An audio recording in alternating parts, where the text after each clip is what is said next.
Hi everyone, welcome to Sandra's Bible Tales. Today I'm going to continue with the book of Numbers 16, and in the book of Numbers 16 we see that this man named Korah, he rebels against God. He does rebel against God, but he comes against Moses and Aaron, and he convinces 250 other men that are leaders that are well known to also rebel against Moses. And he tells Moses, he says to Moses, I'm going to read it.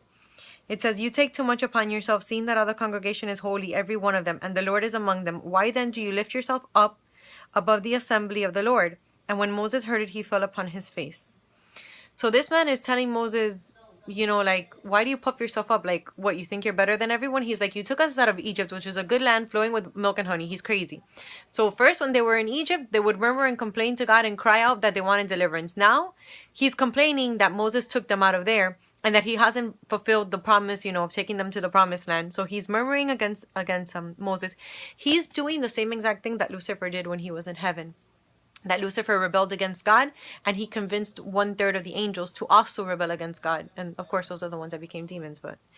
And it says, so Moses tells him, you know what? Come up, and God will show who's holy, who's his, and who's not. And the guy says, this guy is so rebellious. He's like, we're not going to come up. We're not going to do what you say. And Moses is telling him, why are you so selfish in a way? He's like, it's not enough for you that God chose you to minister to him. You want the priesthood too. You're going to come after the priesthood. Like saying, what do you want? My place? Moses never chose to be the leader of all of them. God is the one that chose Moses. As a matter of fact, Moses would cry out to God and say, God, please, I can't take this anymore. Like, kill me. So it wasn't something that this man is basically telling Moses, like, oh, what, you think that you're the leader and you puff yourself up. And Moses is like, you have no idea what you're talking about, because if you were in my shoes, you would know how many times I have to come before God and cry my eyes out and pray. And he's even wished before, for death because of them. So it says, and then Moses tells this man, he's like, you are coming against you're coming against God. You're murmuring and you're complaining. You don't understand what you're doing. You are coming against God. And then this man says, is it a small thing that you have brought us out of the lands flowing with milk and honey to kill us in the wilderness? But you must also make yourself a prince over us. So he's like, oh, you think that you're better than us, like in a way. And it says that Moses was very angry and said to the Lord, do not respect their offering. I have not taken one of their donkey or hurt any one of them. So Moses has such a powerful relationship with God that Moses tells God, I've done nothing wrong to them, and look what they're doing against me. Don't even accept their offering. And then it says that Korah brings all the assembly against Moses. And God listen to what God says. God says, separate yourself from among this congregation that I may consume them in a moment. And they fell upon their faces and said, O God, God of the spirits of all flesh, shall one man sin and you be angry with all the congregation? And the Lord said to Moses, say to the congregation to get away from around the tents of Korah, Dathan, and Abiram. Then Moses rose up and went to Dathan and Abiram, and the elders of Israel followed him. And he said to them, get away from these tents. So they did. They got away. And it says, and then Moses says, if these men die a normal, natural death, then I'm going to read it. And Moses said, by this you shall know that the Lord has sent me to do all these works, for I do not act on my own accord. So he says, like Jesus, I don't do whatever I want or my own will. I do what the Father wants, God wants, I don't do it on my accord.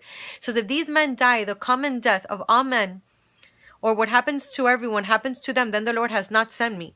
But if the Lord causes a new thing to happen up, and the earth opens its mouth and swallows them up with all that belongs to them, and they go down alive into Sheol, it says, he's saying, then you shall understand that these men have provoked the Lord. And as soon as he stopped speaking, the ground under the offender split apart, and the earth opened its mouth and swallowed them, and their households and their possessions.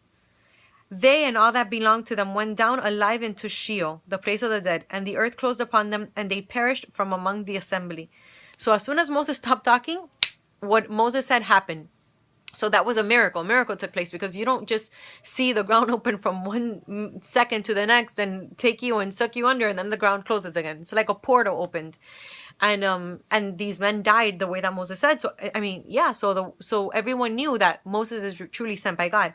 And with this and everything, they feared for that minute, because it says that they were scared, and they were like, let's get out of here before the earth opens up and swallows us too.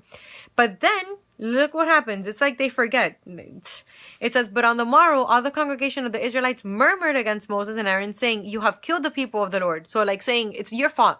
It's your fault that they complained against you and they murmured against you and that they're dead. So then the congregation was gathered against Moses and Aaron. They looked at the tent of the meeting, and behold, the cloud covered it, and they saw the Lord's glory. And Moses and Aaron came to the front of the tent of the meeting, and the Lord said to Moses, get away from among this congregation, that I may consume them in a moment. And Moses and Aaron fell on their faces, and Moses and said to Aaron, take a censer. So, God is seeing how they're sinning against Moses and Aaron, and God is like, you know what? Because it's not Moses' fault. God called Moses. So Moses comes to God and he's like, look what your people are doing. So God already sees, Moses, you don't even have to come to me. I see what they're doing. I'm going to consume them because I'm sick of it. I'm sick of what they're doing. And Moses is like, so Moses has mercy on them. He says to Aaron, go and get it says that because of this, a plague began in the people, and the people started dying because of their own sin, because again, the consequences of sin is death. So a plague begins, the people start dying, and Moses tells Aaron took a burning censer as Moses commanded and ran into the midst of the congregation, and behold, the plague was begun and among the people, and he put on the ensigns and made atonement for the people, and he stood between the dead and the living, and the plague was stayed. So the plague stopped. And then after this happens, God speaks to Moses, and God says, I want you to tell the leaders to everyone get a rod and put their names on the rod. And the rod that blossoms, the rod that blooms, there was a word that he used. He says, you shall, and the rod of the man whom I choose shall bud. That's what he says. And I will make the cease from me the murmurings of the Israelites, which they murmur against you. So God says, I'm going to make one of those rods bud. And that rod, whichever one it is that has a name, look at the name. And that's the man that I'm going to choose to be the intercessor, to take away the sins of the people. So it's like a representation, kind of like Jesus. Jesus is the one that came and he wiped away our sins. And the rod that this happens to is Aaron's rod. It says that it blossomed, and it says, I'll read it. It says, and the next day Moses went into the tent of the testimony, and behold, the rod of Aaron for the house of Levi had sprouted and brought forth buds and produced blossoms and yielded almonds. So another miracle, because you don't see a rod blossoming like if it was a plant or a flower or a tree, but this one did. So it was another miracle.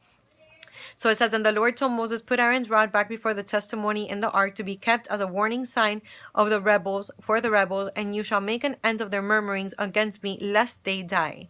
So I'm going to stop there, and I'll continue next time. Next time, God is going to talk a little bit about the tithes, how he's going to pay Aaron for his service, because since Aaron is going to be now committed and dedicated to the church, now God is going to be his boss, right? So God has to pay him. So how does God pay a man? Well, God commands that a tithe be brought to him. So when the people bring a tithe to God's church, because it's biblical, the people, when they congregate, when they bring a tithe to, as a matter of fact, I'll just say it now. I'm not even going to do the next one on that.